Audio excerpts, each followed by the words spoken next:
lehengo, edo bigarren mai hau, haien izenburua da gizartea, aniztasuna eta kohesioa. Sociedad, diversidad y cohesión. Eta itxasok garbitzen da bien bitartean, bueno, ja, laster, ongi etorri ematen dutzegu Arantzari, Arantza Fernandez de Garaialdei eta Carlos Askuntzari. Orduan, mesedez, ez ere.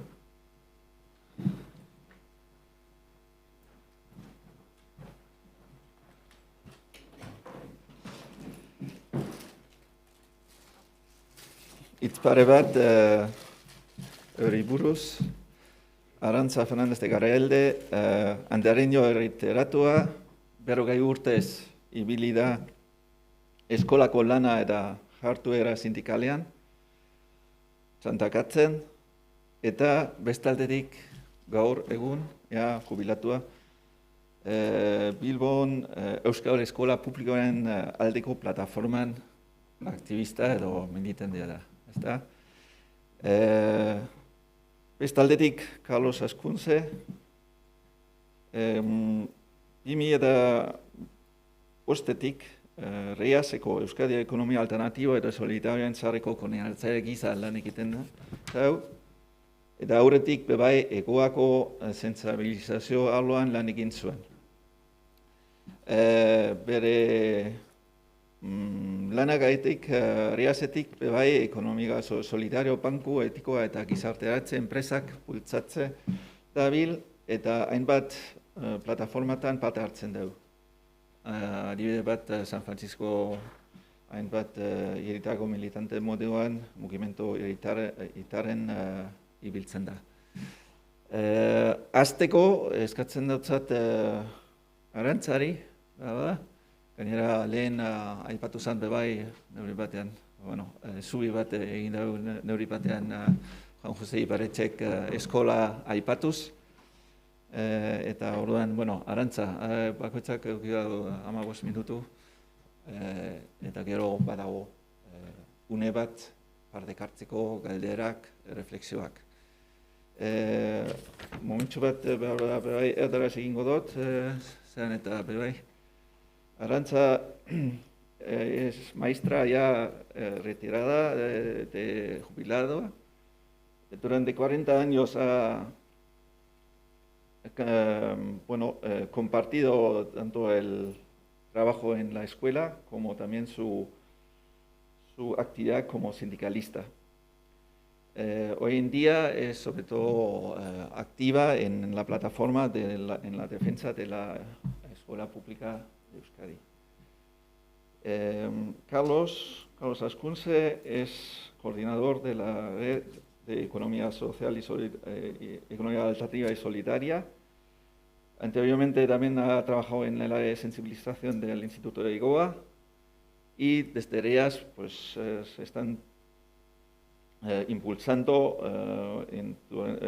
a través de diferentes plataformas tanto la economía solidaria como la banca ética y también empresas de inserción. Él también es militante activista en diferentes movimientos ciudadanos, por ejemplo en el barrio de San Francisco de Bilbao. Le pido primero que empiece Arantza, su hitza. Bai, esker.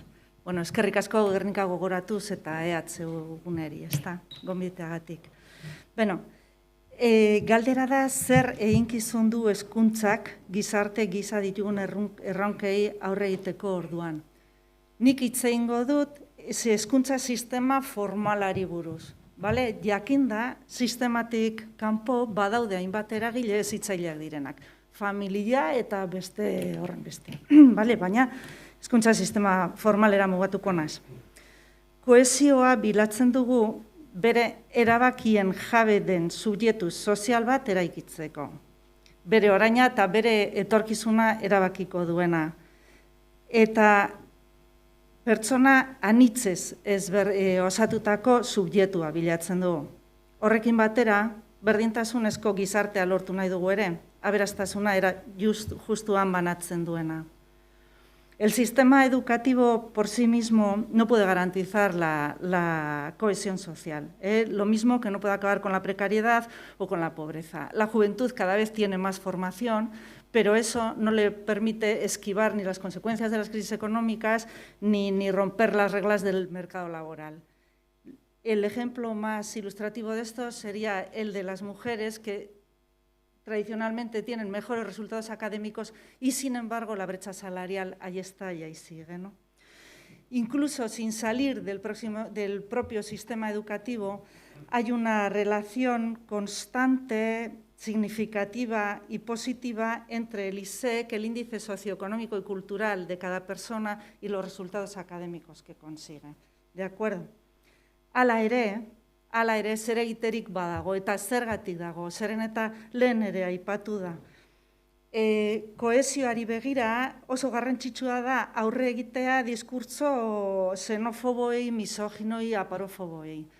Diskurtso hoien oinarrian garrantzia handia dute ezjakintasuna eta zientifismoa. Hezkuntzari egozten zaio horren kontra borrokatzea, hain zuzen ere formazio akademikoa izatea, ezagutza zientifikoa eta zentzu horretan zeregina badu horren kontra borrokatzeko, eta beste aldetik ere hezkuntza sistema unibertsala izanik ere desberdinen arteko bizikidetzarako gune privilegiatua izan beharko lukeen, beti ez da. De manera que el trabajar a favor de la cohesión social pienso que sería uno de los retos más importantes del sistema educativo, entendiendo la educación como un bien colectivo, lo mismo que la sanidad o lo mismo que otros. No son procesos individuales donde yo estudio mucho, tengo mucho éxito y asciendo en la categoría social o tal. Bueno, voy a ser muy sistemática, ¿vale? Gero galderak edo izango dugu gero. Orduan, urrengo zera da, hezkuntza sistemaren kohesioa sustatzen duten faktoreak edo kohesioaren alde egiten duten faktoreak. ¿Qué cosas ayudan a la cohesión social dentro del sistema educativo? Pues el que sea un sistema que escolarice a toda la infancia y adolescencia. El que sea un sistema que acoge y que tiene en cuenta a todas las personas que se escolarizan, que busca el éxito académico para todas y que brinda servicios educativos suficientes y de calidad para todos y todas y cohesionadores, y que es un sistema además que garantiza la convivencia en la diversidad. ¿De acuerdo? Ataliz atal joango naiz. Ikasle guztientzako hezkuntza sistema hasierako urteetan, 0-2, 0-3 tarte horretan, behar dugu doakotasuna eta behar dugu plaza nahikoa. Horrek kohesioaren alde zergatik egiten du, zeren eta azkenak, sisteman sartzeko azkenak dira pobreenak. Bale? 3 urtetik aurrera 100% dago eskolan. Hortik behera, ez daude guztiak, eta kanpoan daudenak dira batez ere dirurik ez daukatenak. Goiko etapetan derrigortasuna eskolaratzen dugu, zeren eta eskolaratzeko azkenak ere pobreenak izan dira. Hori, DBH-ren ezarpena eta bizi izan dugunok, hori ikusi dugu, eta ikusi ditugu ere zelako erresistentziak egon diren. Sektore jakin batzuk eskolaratzeko. ISEK basuena dutenak, horiek izan ziren azkenak. Hoien barruan, por cierto, neskak. Pero bueno. Bestaldetik, hezkuntza sistema guztiontzak plaza nahiko urteetan eta noski presentziala, ez? Egungo pandemiak azaleratu du zelan areagotzen diren arazoak, hezkuntza presentziala ez denean. Zeren eta baliabide gutxiago dituztelako eta teknologia gutxiago erabiltzen dutelako eta etxebizitzetan baldintza okerragoak dituztelako sektore ahulenak. Bueno, ume guztiak barne hartzen dituen hezkuntza eskaintza eta arrakasta akademikoa guztiontzat prestakuntza zientifikoa eta gaitasun kritikoa bermatuko dituen kurrikulum integratzailea. Queremos un currículum con un tronco común lo más amplio posible. Estamos hablando de personas en formación, de gente adolescente. No podemos pretender un currículum estrecho donde enseguida empieza a sobrar gente y a caerse y a coger vías alternativas. Buscamos currículums donde pueda haber inclusividad, donde pueda haber opcionalidad y donde quepa todo el mundo. Estamos hablando de una enseñanza obligatoria hasta los 16 años, ¿de acuerdo? Lo digo por la LOMCE, si os acordáis, que los dos últimos años de la obligatoria ya los desviaba tal. Bien. Un currículum o un sistema que toma en cuenta los conocimientos de todo el alumnado que viene. El alumnado que viene y no conoce ninguna de las dos lenguas oficiales de aquí, sabe otras cosas. No podemos pretender que la escuela enseñe todas las lenguas de todo el alumnado que está, pero tiene que recoger de alguna manera, tiene que entender ese alumnado que está aquí y que le estamos viendo. El año pasado oí a un hombre comentar: mi hijo estudia en euskera, le enseñan cultura vasca. No, perdón, esto no está aquí. Pero bueno, tomarlo en cuenta, ¿de acuerdo? Recibirlo, saben algo y para aprender más tienen que aprender a partir de lo que saben. Este es el tema. Bueno, euskaraz gaitasun egokia izatea derrigorrezko hezkuntza amaitzean bermatu behar da, guztion eskubidea delako, eta gainera euskara bizirik irauteko hitz egiteko guztiok jakin behar dute. Zelan hitz egingo dugu bestela euskaraz, tarte handi bat uzten baldin badugu euskarari gabe ezten. Eske imposible da, bueno. Sexismoa ere borrokatzea ezinbestekoa da, bai ezarritako genero estereotipoak gainditzuz, norberak proiektu akademiko, pertsonal eta laboralak garaditzan, eta baita ere ikastetxeetan bizikidetza duina ziurtatzeko, ez? Laikotasuna ere pentsatzen dut ezinbestekoa dela, ikasgeletako metodologiak eta dinamikek ere garrantzia dute, eta baita hezkuntza premia berezi ematen zaion trataera. Izan daiteke integratzailea edo izan daiteke segregatzailea, garrantzia du. Hezkuntza zerbitzuek ere garrantzia handia dute, eskola jantokiak guztiontzat izan behar dute, eta pentsatzen dut doakoak izan behar dutela. Tuvieron mucha importancia los comedores escolares a la hora de incorporar a los sectores más desfavorecidos a la escuela. Sigue teniendo mucha importancia ahora en la alimentación, sí, en la nutrición de los sectores más desfavorecidos, pero además quiero subrayar una experiencia que se lleva en algunos centros públicos y que se intenta extender, que es Gure Platera, Gure Aukera. Es la cocina in situ, es la compra en sitios de cercanía, es más allá del propio centro, es cohesión de lo local, del desarrollo local, etc. El transporte pienso que debería ser mucho más restrictivo de lo que es. Apostamos por escuelas de cercanía, donde solo hubiera que trasladar a la gente que vive en entornos muy dispersos. Esto hoy en día no es así. La enseñanza privada mueve cientos de chavales cada día y eso a la vez obliga a la pública a mover a otros chavales porque se han quedado en sitios deslocalizados. Frente a esto está la interesantísima experiencia de caminos seguros a la escuela, donde el alumnado queda en ciertos sitios y va caminando junto, y esto también es cohesión para el entorno. Las personas de los comercios de tal son como vigilantes, son colaboradores, y esto transforma también no solo el centro, sino la calle. Tendríamos también las actividades extraescolares que tendrían que ser también por lo menos accesibles a todo el mundo. Pueden hacer también bastante a favor de la cohesión, también de la cohesión de las familias, en la medida en que podrían fortalecer las relaciones entre ellas, etc. Estas actividades extraescolares hoy en día están en manos de las asociaciones de familias y un poco dependen del poder adquisitivo de cada cual, ¿no? Bien, hirugarren puntua, berdintasunezko bizikidetza aniztasunean bermatzen duen hezkuntza sistema. Bueno, ona litzateke gizartean dagoen aniztasun osoa ikastetxe guztietan egotea, hori ez da posible, zeren eta biztanleria auzokata banatuta gaude ere egoera sozioekonomikoaren arabera. Hori jakinda, eskatuko genuke gutxienez ikastetxe bakoitzean jasotzea bere inguruan duen aniztasuna. Hori ez da gertatzen inondik inora ere. Pentsatzen dugu hori ona, orduan, ikasleak alderantziz zailkatuta daude, eta ez da hori jasotzen, ezberdintasuna handiak daude ikastetxeen artean. Esta segregación es mala y pensamos que es mala para todo el alumnado. El estar en centros en los que solamente hay personas que se parecen mucho a ti en cuanto a tu estatus socioeconómico, etcétera, etcétera, ¿qué es lo que hace? Obstaculiza la interacción entre diferentes. Dificulta también habilidades sociales, las capacidades socioemocionales para empatizar con personas diferentes y, además, un poco también corta el conocimiento del medio. Si todas las personas son como yo, si todas las que conozco son como yo, pienso que todo el mundo es como yo y tiene mis mismas condiciones. De manera que esto que se suele llamar el privilegio de no convivir con determinado tipo de alumnado, esto más que privilegio también se le puede llamar ignorancia y creo que es bastante más exacto.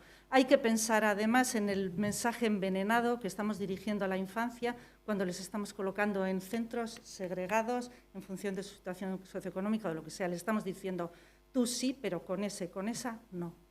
Esto es muy serio y yo creo que esto hay que pensarlo mucho.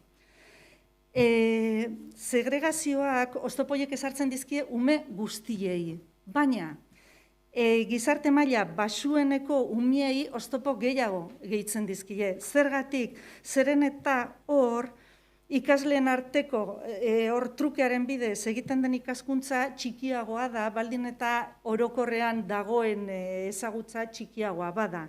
Eta gero bestaldetik itxaropen akademikoak eta profesionalak ere murriztu egiten dira, ez baldin badago itxaropen altuko inor nire taldean edo nire eskolan, ez da. Horren bestez, hezkuntza sistemari esleitu nahi dizkiogun gizarte kohesioaren balio partekatuen eta aukera berdintasunaren sustapena zalantzan jartzen dira oso. ¿De dónde viene la segregación? Bueno, hay centros que segregan por sexo y que además están, ¿cómo se dice? Subvencionados, no es subvencionados, es concertados, perdón, euskaraz dituta apuntat. Están concertados. Bueno, esto estadísticamente es muy poco significativo, pero yo sí creo que es muy ilustrativo de qué sistema educativo tenemos, ¿no? Que hasta eso lo concierta. El resto de segregación básicamente es una segregación por estatus socioeconómico. Durante años hemos tenido una segregación muy fuerte en función del modelo lingüístico que se escogía. Esto también iba ligado al acceso a la formación y a las opciones que se saben. Quiero decir, personas que venían de fuera se decían, nah, tú vete a la porque así menos problemas y tal. O sea, se estaba disfrazando de elección una cosa que era más bien imposición, que el propio sistema estaba dirigiendo al alumnado a distintos modelos lingüísticos en función de su situación. Hoy, ahora, por ejemplo, hablamos de discriminación en función de la situación socioeconómica y también del origen. Esto es verdad. Lo que pasa es que de las personas de origen extranjero, de cada 10, 9 son de nivel medio o bajo y 7 son de nivel bajo, si dividimos la sociedad en 4 estratos económicamente, ¿de acuerdo?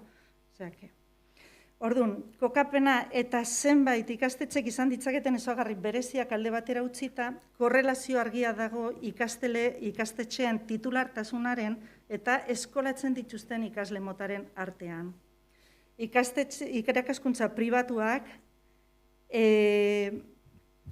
Nafarroan eskolatzen ditu 38%, eta EAEn iaia 50% DBH arte. Estatu espainolean bataz beste 31% da. Beraz, Nafarroan 38, 31 bataz bestekoa, baina Europa osoan EAE gainetik bakarrik daude Herbeherak eta Erresuma Batuak, pribatuaren presentziari dagokionez. Aldi berean, ikerketa ugarik salatzen dute EAEko ikasleen segregazioa oso altua dela. Eta ukaezina da izek baxuko ikasleak, bekadunak edo Euskal Herritik kanpoko jatorrikoak sare publikoak eskolatzen dituela hein handi batean. Ikasleen erdia baino gehiago ez duen arren. No es lo mismo correlación que causalidad. Pero, en este caso, desde luego no es casualidad. ¿Por qué escolarizan distintos segmentos los centros públicos y los centros privados? Pues porque hay determinados mecanismos en manos de los privados que hacen que elijan a su alumnado. ¿Cuáles son? Bueno, pues son las cuotas, que como sabéis son ilegales y sin embargo se cobran. Hay un estudio Garlic B2B que lo explica bastante bien, porque los precios de los servicios no están tasados, de manera que aunque tú tengas becas, te puedes encontrar con que tú estudias en un colegio privado y entonces el precio que tienes que pagar es más alto que la beca y entonces no te llega. Pasa lo mismo con los libros de texto. Hay un sistema de préstamo en los públicos que en los privados apenas se utiliza. Hay capacidad también de mentir sistemáticamente en los procesos de matriculación, diciendo que ya se ha acabado el plazo o que ya tal, y entonces ya no tienes sitio. Y hay también sistemas de desviar, de dirigir al alumnado que no se desea, de dirigirlo a la red pública. Además de eso, los propios baremos y la propia zonificación hacen que el alumnado se dirija mayoritariamente en función de su situación a un tipo de centros o a otro, no siempre voluntariamente. Es fácil que te pase que tú quieras ir a un centro público, pero como tu nivel socioeconómico es medio o es alto, no tengas sitio y te tengas que ir a la privada. Esto pasa. Entonces, aurreranoa bai. Segregazioari aurre egiteko lehen pausua litzateke arazoa dugula aitortzea eta gero aldatzeko neurriak ezarri. Planifikaziokoak, matrikulaziokoak eta praktika txarren kontrola. Bai. Aurreko hamarkadako murrizketen ondorioz, baita pandemiaren eskutik ere zerbitzu publikoen defentsaren inguruko kontzientzia handitu egin dela uste dunik. Euskal Eskola Publikoaren aldeko mugimendua aspalditik dator, oso plurala da, eta guztiontzako tokia eta lana dauka.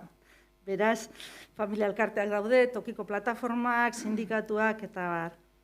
Denok gara importanteak behar dugun hezkuntza sistema eraikitzeko, zeinek nire ustez honako ezaugarriak eduki behar dituen. Tiene que ser presencial, tiene que ser enseñanza obligatoria, de calidad, con un currículum integrador, con una pedagogía progresista, digamos, o avanzada. Tiene que ser una educación integral, laica, feminista, euskaldun y pública, porque contra la segregación no basta solo dar más medios a quien menos tiene, sino que contra la segregación hace falta convivencia. Y hace falta convivencia en los centros, no convivencia entre centros, que unos segregan y otros no se sabe. ¿Vale? Un año. Eskerrik asko. Eskerrik asko, Arantza. Bueno, zuri pasgotzut hitza, Carlos. Bai. Bueno, egunon, lo primero, como no, agradecer a las amigas y amigos de Gernika Gogoratuz la invitación. También veo mucho amigo y amiga entre el público y a mi lado, lo cual, bueno, te pone también un poco más nervioso, ¿no? Porque sé que sois gente que seguro que tenéis que hacer muchísimos aportes a estos temas, ¿no? Yo ayer a la noche en el Teleberri vi una noticia, bueno, podían ser muchas, pero vi una que me conectó un poco con el inicio de lo que yo quería contar hoy, que era la cosa esta del primer viaje turístico espacial, no sé si visteis, ¿no? De esas 4 personas. Y claro, cuando queremos hablar de desarrollo, de alternativas de vida, de felicidad, que salía antes, de bienestar, de anhelos, claro, uno ve esas cosas y se pregunta, bueno, pues, ¿qué anhelos tenemos? ¿Dónde ponemos los esfuerzos? Claro, es un ejemplo que te vale para hablar de todo, te vale para hablar de ecología, para hablar de investigación, de desigualdades, ¿no? Y claro, pues eso te conecta un poco, ¿no? Y ves la dificultad real que tenemos para definir exactamente lo que entendemos por desarrollo, por alternativas de vida, por bienestar, me da igual el término que empleemos. Hubo otra noticia, pero esa me atrevo menos a desarrollarla, porque seguro que sería más polémica, que era lo contenta que se pone la gente con la ampliación al 60% de la entrada de las personas en los campos de fútbol, ¿no? Pero bueno, como sé que eso en nuestra tierra generaría más polémica que otra cosa, no la cito. Pero quería empezar por ahí, ¿no? Con ese interrogante, ¿no? Claro, cuando hablamos de estos temas nos encontramos con que falta una definición compartida, ¿no? Sobre lo que entendemos precisamente pues, por desarrollo, por vida buena, por bienestar, así como por cuáles tienen que ser o pueden ser las estrategias para impulsarlo, ¿no? Y no solo que no exista esa definición compartida, sino que obviamente hay propuestas, estrategias, visiones muy contrapuestas, muy contradictorias, y unas tapan de alguna forma a otras, o no todas tienen las mismas posibilidades de salir a la luz y de desarrollarse. Y esto pues, plantea, yo creo que una realidad muy complicada, porque nos tenemos que preguntar qué contenidos debe tener lo que consideramos por desarrollo, por bienestar, por vida buena. ¿En qué consiste todo eso? ¿Qué es lo común? ¿Cómo se integra la diversidad en ese bien común? Tan importante como definir esos contenidos es preguntarnos también quién define esos contenidos. ¿Quién dice lo que es la vida buena? Las grandes empresas, los poderes corporativos que decíais antes con la investigación esta del territorio, los gobiernos, la gente, pero ¿qué es la gente? Y tan importante como los contenidos o los sujetos también es la pregunta sobre la oportunidad. O sea, ¿qué posibilidades tienen realmente los proyectos alternativos de llevarse a cabo, de llevarse adelante? No quiero ser con esto pesimista ni negativo, sino que nos demos cuenta de la gran importancia que tiene precisamente el celebrar este tipo de foros, los esfuerzos en investigación, todo lo que se hace en el ámbito de los movimientos sociales por generar espacios donde realmente podamos definir esos contenidos del bienestar, podamos generar sujetos activos, fuertes, potentes, que posibiliten esas transformaciones y que promuevan pues, la posibilidad de llevarlas a cabo, ¿no? Obviamente existen esas visiones alternativas, algunas hemos estado viendo, existen movimientos alternativos, desde luego quienes estáis en esta sala lo sabéis bien, pero también es cierto que no tienen la relevancia ni la posibilidad de desarrollarse como tienen pues, esas visiones hegemónicas que nos ha traído el capitalismo neoliberal, que no solo nos impone lo que tiene que ver con las decisiones económicas y políticas, sino que también ese capitalismo neoliberal ha impregnado la propia cultura social, nuestras propias condiciones de vida cotidianas. Insisto, yo creo que es importante que esto lo tengamos en cuenta a la hora de hablar de estos conceptos de desarrollo, de buena vida, de alternativas de vida, etcétera, y sobre todo a la hora de pensar en el alcance y en la posibilidad que tenemos de generar propuestas alternativas.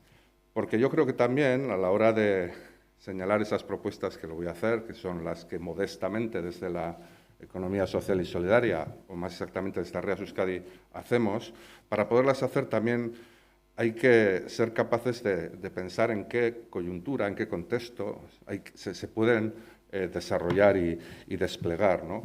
Y muy brevemente, solo por citar algunos rasgos, creo que es interesante señalar pues algunas tendencias que tienen que ver con lo que vivimos hoy y sobre las que se supone debieran actuar nuestras propuestas alternativas. La primera es la de la idea de la fragilidad de la vida, ¿no? Tanto desde el punto de vista ecológico, que no voy a insistir porque ya lo habéis hablado y todo el mundo lo conocemos, como también desde el punto de vista social, es decir, tanto desde el punto de vista de que somos seres y personas ecodependientes, como desde el punto de vista de que somos interdependientes a lo largo de toda nuestra vida, ¿no? Esto de la fragilidad de la vida es algo que ahora está muy en boga, obviamente, porque lo hemos sentido cerca, pero también es curioso cómo hay tantos títulos, tantos libros que se están fijando precisamente en esa fragilidad, y no solo desde el punto de vista medioambiental, científico, sino muchas veces desde los ámbitos de la filosofía, la antropología, etc. Vivimos también tiempos de incertidumbre, de inseguridad y de precariedad, ¿no? Los conflictos locales y globales, la falta de perspectivas. Vivimos también, en tercer lugar, un proceso tremendo de mercantilización de cada vez más esferas de la vida. Quizás esto no sea solo un rasgo, sino sea la causa precisamente de otras características de lo que está sucediendo, y que tiene que ver con otro rasgo que es la pérdida del peso de lo público y de lo común frente al mercado, ¿no? Quizás Joaquín, cuando hablo de ese entente público-privado, en realidad se refería a esto, ¿no? Al peso que ha obtenido el mercado frente a lo público y cómo la estrategia pública viene por mercantilizar muchas veces los propios servicios públicos o las propias políticas, ¿no? O la pérdida de peso de lo público y de lo común, ¿no? O la pérdida de valor de lo político. En fin, sobre esos rasgos y sobre esa sociedad y ese mundo, cada espacio con sus características, actuamos. Desde REAS, desde la economía social y solidaria, planteamos 7 grandes estrategias para afrontar esa transformación socioeconómica que creemos que es necesaria. Son estrategias que obviamente son más fáciles de nombrarlas que de desarrollarlas, son muy generales, son muy globales, pero bueno, es también el tiempo que tenemos. La primera de ellas, y es muy obvia, es la estrategia de garantizar todos los derechos humanos, sociales, culturales y económicos de todas las personas. Creemos que eso es lo más prioritario. Cuando hablamos de la defensa de la vida, estamos hablando de esos derechos. Y, por lo tanto, de priorizar los recursos, las estrategias, las políticas, los instrumentos que sostengan esos sistemas básicos de protección social, que garanticen esas vidas, ¿no? Sea la educación, la salud, los servicios sociales, la inclusión, etcétera. Fijaros que sin esos derechos es imprescindible plantear el promover oportunidades y el reforzar esas capacidades, ¿no? Ese enfoque de capacidades del que tanto hablamos también en esos modelos alternativos de desarrollo. Esto parece grandes palabras, pero ahora se avecina una reforma de la ley de la renta de garantía de ingresos, una nueva ley de empleo aquí en el País Vasco. Es posible que haya determinadas reformas sanitarias, o debiera haberlas, y educativas. Está todo el tema de la accesibilidad a los servicios sociales y a la protección y a los servicios públicos en estos tiempos de no presencialidad, especialmente para las personas más excluidas. Esas reformas medio hechas sobre el llamado trabajo de hogar, etcétera. De eso estamos hablando cuando estamos hablando de garantizar derechos. La segunda tiene que ver con impulsar una nueva organización social de los cuidados. Fijaros qué palabra, ¿no? Todo el mundo hablamos hoy en día ya de los cuidados, pero es indudable que los cuidados deben pasar al centro del debate cultural, social y, por supuesto, político. ¿Eso qué significa? Ponernos de acuerdo en de qué estamos hablando cuando hablamos de cuidados, de qué niveles diferentes de cuidados estamos hablando y, sobre todo, de qué responsabilidades existen en la provisión de esos cuidados. Responsabilidades que en unos casos tienen que ser públicas, en otros casos probablemente comunitarias y en otros casos pertenecen al terreno del reparto de tareas entre hombres y mujeres en el hogar, etcétera. Bueno, pues aquí hay todo un melón, pero es una estrategia indudable. Una tercera estrategia es la de la transición ecosocial. Aquí no voy a decir nada porque hay personas que sabéis más que yo. Bueno, pues ya hemos hablado de huella ecológica, eficiencia energética, movilidad sostenible, gestión ecológica y sostenible de los residuos, limitación del consumo, etcétera, etcétera. Pero sí que aquí me gustaría decir que transición ecológica es algo que todos y todas tenemos que incorporar en nuestras vidas, en nuestros proyectos, pero hay algunos y algunas que lo tienen que hacer mucho más, que son los y las responsables, las grandes empresas, en estar en la situación en la que estamos. No todo el mundo tenemos la misma huella ecológica ni producimos el mismo carbón. La cuarta estrategia tiene que ver con impulsar un cambio en el sistema productivo que coloque la vida en el centro, comenzando por compatibilizar lo que son las tareas productivas y reproductivas, algo que, como decía Juan José Ibarretxe al principio, probablemente sea imposible sin cambiar el marco del capitalismo.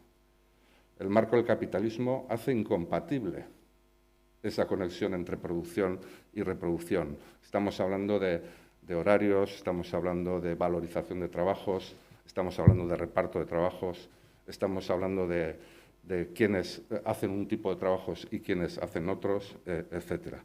También cuando hablamos de cambio del sistema productivo, estamos hablando de producir bienes y servicios útiles.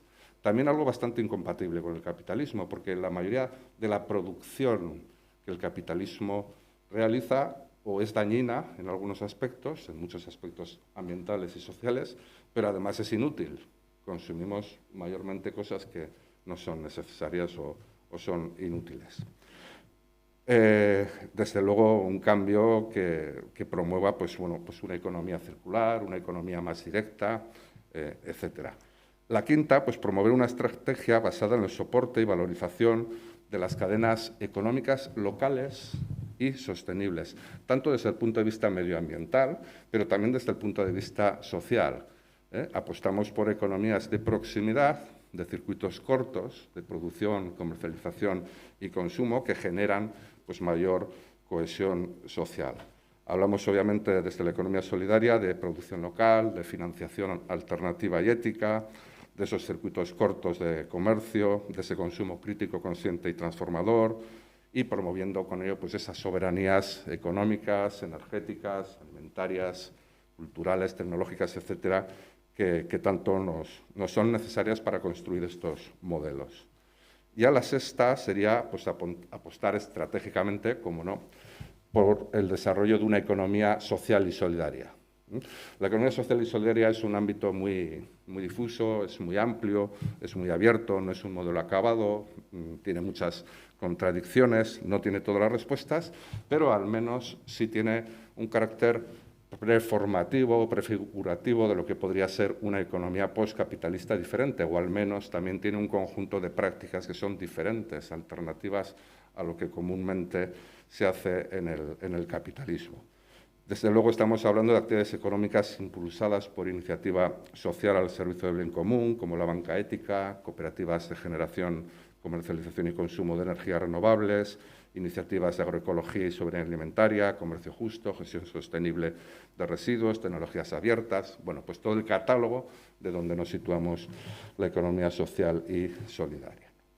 Y ya para acabar, y es la última estrategia, y en realidad quizás sea la condición para que se puedan desarrollar las anteriores, es la de avanzar hacia un modelo de gobernanza más abierto, distribuido, deliberativo y corresponsable.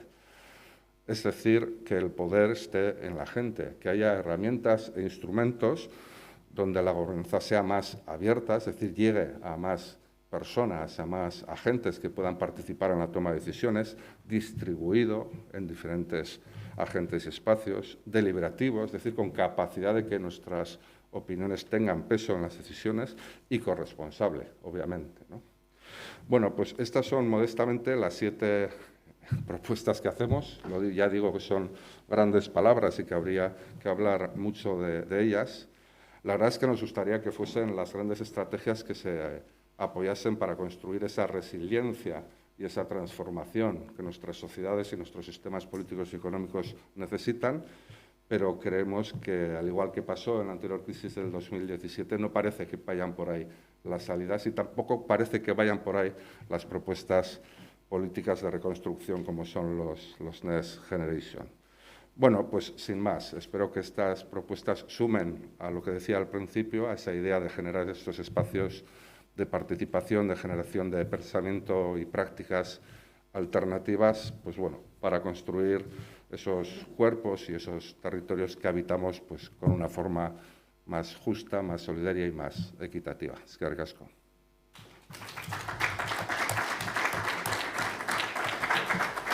Eskerrik asko, Arantza eta Carlosi.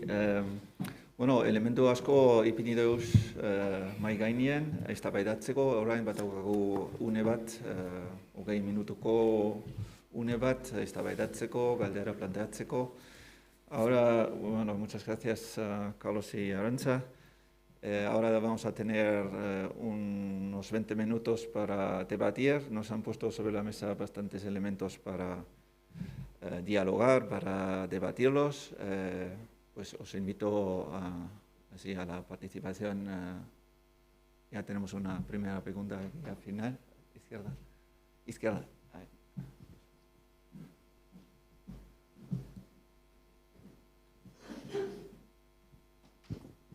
Hola, bueno, yo tenía una pregunta para cada una. Para Arantza, simplemente que aclares una afirmación que me ha llamado la atención o me gustaría saber más, y es por qué las personas pobres son las que llegan más tarde al 0 a 3. Razones. Y luego, para Carlos, hay un tema que a mí me interesa muchísimo y en el que encuentro muy poca información. Y yo estoy segura de que hay muchos debates por ahí que tú tienes que conocer. Es el tema del cuidado comunitario. O sea, si pudieras darnos como unos rasgos de ese cuidado y luego, bueno, es interés personal, ¿dónde encontramos material para pensar de ese tema? ¿Qué cosas se han avanzado ya? ¿Dónde están? Esas dos cosas serían.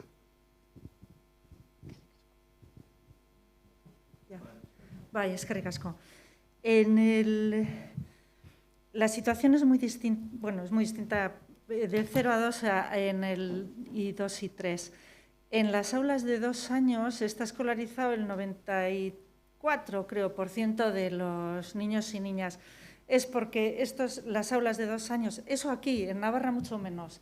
En la comunidad autónoma, las aulas de 2 años están dentro de los centros de infantil y primaria, entonces se ve como una cosa muy normalizada y van. ¿Qué es lo que pasa? Que se cobra. En los centros privados se cobra un poco por sistema, digamos, y en los centros públicos también hay muchos centros donde ha habido una práctica de cobro de cuotas. ¿Por qué? Porque la ratio de profesor por aula es mala, es de una persona para 18 criaturas, 18 personas, de las cuales pues unas cuantas llevan pañal, tal, incluso garantizar la seguridad a veces es un poco complicado, y entonces lo que ha sido una práctica muy extendida ha sido por parte de las asociaciones de familias, a invitación de los propios centros, ciertamente, contratar a personas para que ayuden dentro del aula. Y a esas personas se les pagan con lo que pagan las familias. Entonces, si alguien no paga, no pasa nada, pero se intenta que la gente pague. Y esta es una práctica que está un poco desapareciendo porque, claro, el otro recurso, ¿cuál es? El otro recurso es que el propio centro ponga profesorado de más ahí, más del que le han adjudicado para el aula de 2 años. Esto se va haciendo cada vez más. Ahora bien, cuando empezaron las aulas de 2 años, encontrábamos centros que tenían, por ejemplo, 5 aulas de 2 años, recuerdo un caso muy concreto, y a partir de los 3 años la mayoría de los alumnos iban a otros centros y se quedaba solamente una línea. En ese centro solo un profesor, o sea, solo un grupo por cada nivel, y en 2 años 5. Si el centro tiene que garantizar que esas 5 aulas de 2 años están bien atendidas, pues es que el resto del centro está desangelado, está desamparado, ¿de acuerdo? Entonces, es una mala práctica a la que tampoco era fácil encontrar alternativas. Eso hace que haya gente y que todavía hoy poca, pero no se incorpore a las aulas de 2 años, sino que espere a las de 3 años, porque tiene la seguridad de que ahí no le van a cobrar. El 0,2 ha tenido más evolución. El 0,2... El sector público se llama Haurreskolak, cobra cuotas y hay becas. ¿Qué es lo que pasa? Que cuando hay becas, tú primero adelantas el dinero y luego te llega la beca. Te llega la beca a lo mejor el año siguiente y era bastante dinero. Ahora han cambiado un poco el método, hay distintas cuotas, hay tramos según ingresos y también hay gente que no tiene que pagar. ¿Qué pasa? Se tiene que enterar de eso, de que eso es así, que no siempre se entera, y además tiene que tener plaza, porque claro, un obstáculo es la cuota y otro obstáculo es la falta de plazas. Hay baremos y los baremos priorizan normalmente familias donde los 2 progenitores trabajan o si es monoparental, tal. O sea, hay obstáculos ahí y por eso llegan más tarde. Vale. Gracias, Isabel. Bueno, la verdad es que no hay demasiado ni investigado ni escrito. Precisamente uno de los proyectos que tenemos ahora en mente desde REAS, junto con algún otro colectivo, es hacer un poco un análisis de este tema, ¿no? Del tema de qué parte de los cuidados se pueden organizar comunitariamente. Porque ya de entrada te adelanto que ya hay un debate primero que es, bueno, qué cuidados deben ser asumidos por, como decía antes, pues por el hogar, qué cuidados deben ser asumidos, deben o pueden ser asumidos por la comunidad, cuáles, si es que deben ser algunos, por el mercado y cuáles por las instituciones públicas. Y ahí hay debates y posiciones muy diferentes. También es cierto que esos debates se producen aquí, en nuestros entornos y tal, pero tienen una escala y una característica diferente cuando se discuten, por ejemplo, en países del sur, donde la reivindicación de lo comunitario adquiere casi un papel ante la ausencia de lo público. Bueno, eso para enmarcar un poco. Cuando hablamos de cuidados comunitarios en la economía solidaria, lo enmarcamos en lo que llamamos economías comunitarias, que es, bueno, en qué medida podemos resolver necesidades que existen en la comunidad de forma participada, en forma de apoyo mutuo, de organización comunitaria. Y a eso además llamamos economía. Eso generalmente no se le llama economía. Nosotros y nosotras sí, porque creemos que toda resolución de necesidades, de cualquier forma que se haga, es economía, ¿no? O la economía busca de alguna forma resolver las necesidades de la gente.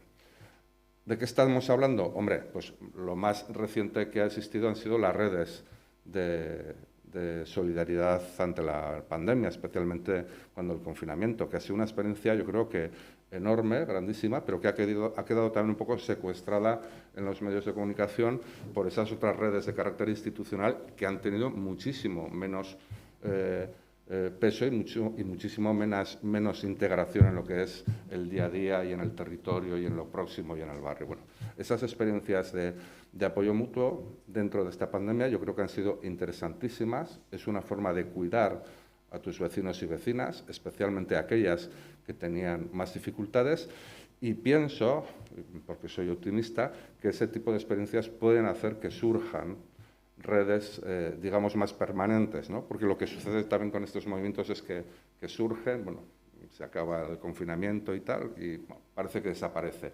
Pero bueno, pues por ejemplo en nuestro barrio de San Francisco teníamos 140 personas listadas, identificadas, con qué tipo de tareas podían hacer, y las tenemos ahí, y están dispuestas a activarse en el momento que sea necesario. Bueno, eso es un tipo de cuidado comunitario. Claro, luego están, y a veces también resultan polémicos, a veces la discusión sobre ellos, pues los grupos de crianza compartida, ¿no? Aquí no se ven tantos, pero en Cataluña, por ejemplo, dentro de las redes de economía solidaria y demás, pues sí que hay bastante movimientos de estos grupos de crianza compartida, grupos donde se pone en común el cuidado de personas mayores,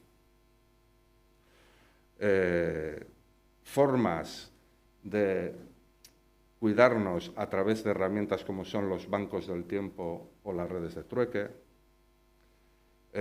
organización del consumo de forma compartida a través de los espacios de consumo entre los barrios. Bueno, hay un montón de propuestas. Como digo, yo creo que están todavía insuficientemente estudiadas, investigadas y tal, están insuficientemente reconocidas y son tan diversas y tan plurales que también es a veces un poco difícil de sacar ahí algunas conclusiones, ¿no? Pero desde luego para nosotros y nosotras sí que es una apuesta muy, muy importante. Insisto, no sustituyendo las responsabilidades que están en el ámbito de lo público y las responsabilidades que están también a veces en el ámbito de lo personal e individual o en el hogar, pero sí en lo que tiene que ver con construir nuevas formas de organización social, porque tiene ese doble valor, el proporcionar cuidados y, por tanto, resolver necesidades y asumir que los cuidados no son individuales, sino son colectivos, en este caso de un barrio, de una comunidad. Pero, por otro lado, también tiene la virtualidad de crear redes, de crear espacios de conexión que no es la familia tradicional, no es solo el grupo de amigos y amigas tradicional, sino que son otro tipo de formas de articulación y de relación social que son o pueden ser interesantísimos, sobre todo para afrontar también el futuro, ¿no?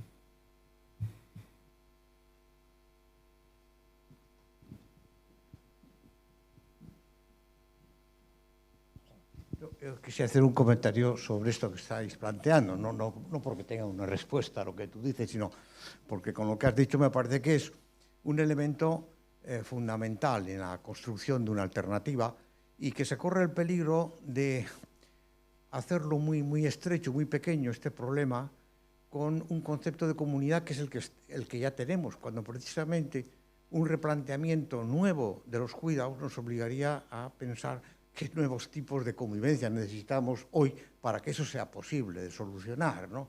No creo que, o sea, estoy mucho, ¿no?, de que de hablar de una especie de equilibrio entre uno y otro, que no es un problema de equilibrio, es un problema qué es lo mejor y lo que hay que hacer, y en función de eso tendremos que reorganizar nuestro.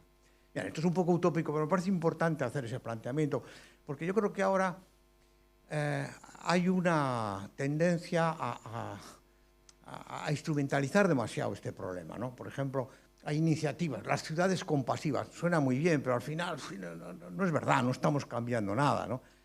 O, por ejemplo, bueno, ¿cómo aceptamos con tanta facilidad la subcontratación de los servicios sociales, ¿no?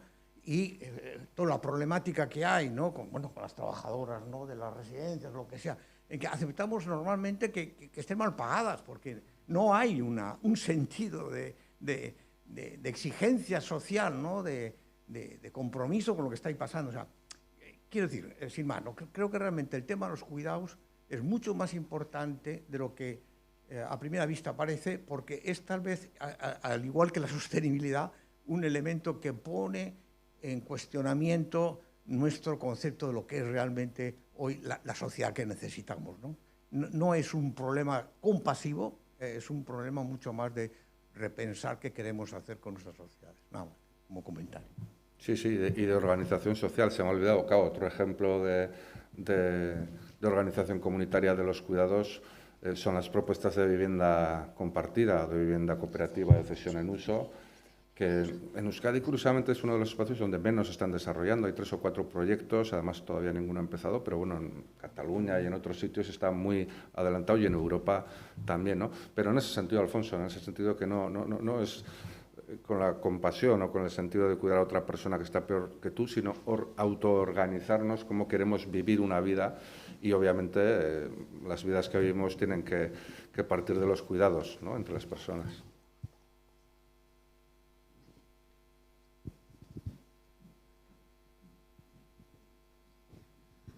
Bai, bueno, nik zentzu horretan, bueno, ni Gernikatik nator, eta, uste dut, pandemiarekin ainagerian geratu ziren hainbat gauza, ez, hitz egiten ari garena. Eske oso nabarmen geratu ziren, ez, ze behar izan genituen, ze utxune genituen, eta nabil maila lokalean ere, ez. Eta denbora hau pasata gero konturatzen gara administrazioa edo zerbitzu publikoak ez direla gai izan, ez, horren inguruko hausnarketa bat ere egiteko. Ja ez martxan jartzeko mekanismo berri batzuk, ez? Bai, indartu dira zerbitzu batzuk, jarri dira, baina ez da egin inolako hausnarketa bat, ez? Nabil Gernikari buruz, oso lokalean, ez? Udaletxeak, administrazio publikoak, zelako, ez dakit, geldi egon da, ez? Oso geldi, ez? Eta beste mailan herritarrak egon gara, ez? Eta zaintza sareak aipatzen zenituen, eta, han ere sortu zen, nik uste dut nahiko lan ona egin zuela. Uste dut ezinbesteko izango dela, eta igual bigarren zatian, ez, Urdaibaira goazenean, eredu bezala, ze azkenean edozein tokitan aplikatu daiteke logika nahiko antzekoa, dinot sareen inguruan, ez, herritarren artean, sortu beharko ditugun sareen inguruan, ze hainbat eta hainbat pertsona gaude eremu desberdinetan lanean, alternatibak sortzen, eraikitzen, baina uste dut administrazioaren norabidea ikusita, ez dela berria, baina hor dago ere, eta momentu honetan ze puntutan gauden, bai jasangarritasun aldetik eta beste arlo batzuetan ikusita, ez daukagula nire ustez denbora asko, ez? Uste dut, hor lanean gaudenon artean puntu amankomunak identifikatzea eta benetan proiektuak edo administrazioari ere nolabaiteko talka bultzatzea ezinbestekoa dela. Eta gero Guggenheimari buruz hitz egingo dugu, alternatiba ekonomikoi buruz hitz egingo dugu, baina ez bagara herritarrak gai, eragile desberdinak gai, alternatiba horiek eraikitzeko eta benetan administrazioari esateko onarte, uste dut oso zaila izango dela agintari politikoek beste norabide bat hartzea. Hori da, horixe.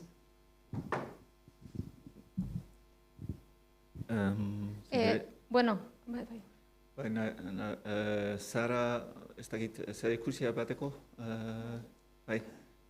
Vale, si no, por traducirle un poco a Carlos la pregunta de Andrea, ella ha puesto el ejemplo de Guernica, porque viene desde Guernica. Y para resumirlo un poco, Andrea? Si no, hablaba como que en Guernica, por ejemplo, durante la pandemia... Bueno, sin más que la pandemia...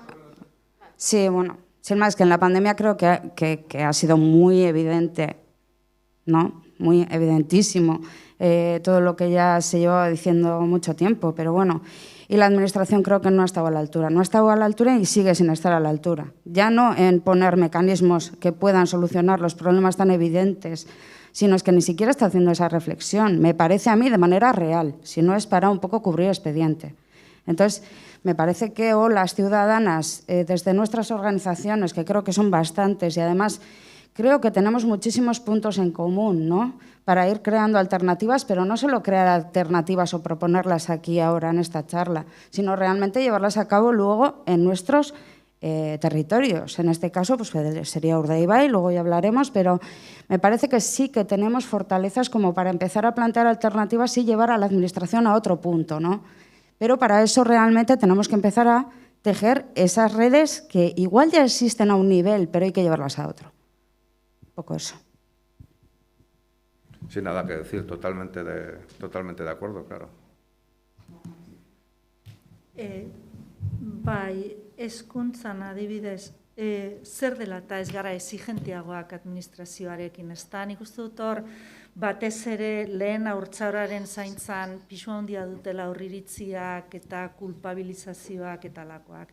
Nik bizi izan dut, aurrera pausuak eman diren bakoitzean, hau da, aurre hezkuntza edatzen joan den heinean, aldi berean, aldiro sortu dira horren kontrako erreakzioak.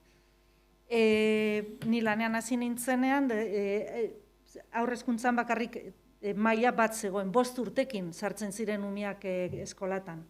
Gero hasi ziren 4 urtekin, gero 3 urtekin, gero 2 urtekin. Olako pauso bakoitza eman denean, sortu da olako korronte bat esan ez umiak hobeto daudela etxean, umiek amarekin egon behar dutela, beste ez daki zer, beste gauza alternatiboak, ez dakin hori nolabait oztopatzen. Nik uste dut, eta horrek nik uste dut sentiarazten ditula emakumeak errudun, nolabait adirazten zaie gainetik kendu nahi dutela, beraiena den erantzunkizun bat, eta hori nahiko isilik egon da. Beti hori 0-3 urtekoentzako zerbitzuen aldarrikapena oso apala izan da beti. Eta nik uste dut horren kontra jokatu duela beti diskurtso horiek, banatzen direnak, edo ez beste alternatibak badaude, edo ez amatasun lizentziak luzatu behar dira, bai dana egin behar da, baina pertsonei aukerak eman behar zaiela. Eta aukerak izateko, hautatu ahal izateko, posibilitateak egon behar dute, eta plazak egon behar dute, eta bartabar. Eta nik uste dut hor, hori ez dela kasualitatea, hor kontrako diskurtsoa egon da. Feminismoaren astapenetan, haurtzaindegiak eskatzen genituenean, esaten zen, ezki 5 urte bete arte umiak amarekin egon behar du. Ez da kasualitatea, ez da bakarrik ezin dugula edo ez da garela kapaz, ez da berdin gertatzen da. Eskolaz kanpoko ekintzak hasi ziren edatzen, ez asko, baina, eskolaz kanpoko ekintzak dira, guraso familia elkarteek sortu behar duten ekintza. Horretarako guraso elkarte potente bat behar duzu. Eskola guztietan ez dago horren beste jende liberatuta edo ordu batzuk emateko prest, ezin dutelako.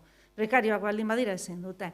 Orduan, horrek, baina garai baten ezarri zen figura bat, irakasle bati aukera ematen zitzaion ordutegia aldatzeko eta esparru horretan ardurak hartzeko. Eskola zabalik mantentzeko, arratsaldeko ordutegiak amaituta gero, beste 2 orduz zabalik egoteko talkual. Hor zabaldu zen bide bat, oso interesantea da. Ze hor zabaltzen zaizu bide bat umiei aukera gehiago emateko, bertan egoteko, etxeko lanak egiteko edo irakurtzeko nahi duzuna. Eta aldi berean aukerak eman aldiezu ere familiei bertan elkartrukatzeko beraien esperientziak eta sozializatzeko, hain arautua ez den heinean, hor esparru bat sortu alda. Hori, 2011ko murrizketekin bertan bera geratu zen, desagertu ziren figura horiek, eta jazta betiko isildu dira, amaitu da. Orduan, ez dakit batzutan etxita ote gauden, edo ondino ez ote dauden esparru batzuk non suposatzen da ardura norberarena dela, edo familiena, eta ez garen hau sartzen esanez, aber mesedez. Ez zaintza egoera batzuk jasanezinak dira, batez ere adinekoen kasuetan, ez da, baina, karo, ematen du, ateratzen bazara kalera esanez, ezin dut gehiago eta hau ezin dago lan, esaten ari zarela, ez duzula zure ama maite edo olako zerbait dago.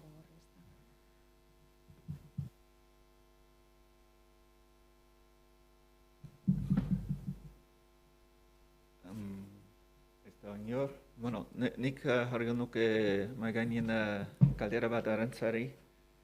El gobierno vasco prevé para el 2024 la nueva ley de educación. Según tu opinión, ¿qué debería modificarse o plantear esa ley para remediar en parte, por lo menos, o en gran medida, según los problemas que has puesto sobre la mesa. Este proyecto de ley quiere basarlo en un supuesto acuerdo educativo de 2018. En ese acuerdo creo que están hasta ahora la administración de entonces, el PNV y las patronales de la privada. Los sectores de la pública se fueron, las asociaciones de familias de la pública se marcharon. Es un supuesto acuerdo que habla de la convivencia, del trabajo público-privado y de estas cosas que nos suenan, donde resulta que pretenden integrar en la propia gestión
las aceras, obstaculizando el tráfico, molestando a todo el mundo y obligando al resto de criaturas a desplazarse porque resulta que ya no tienen una escuela pública cerca, sino que tienen que ir a una más lejana.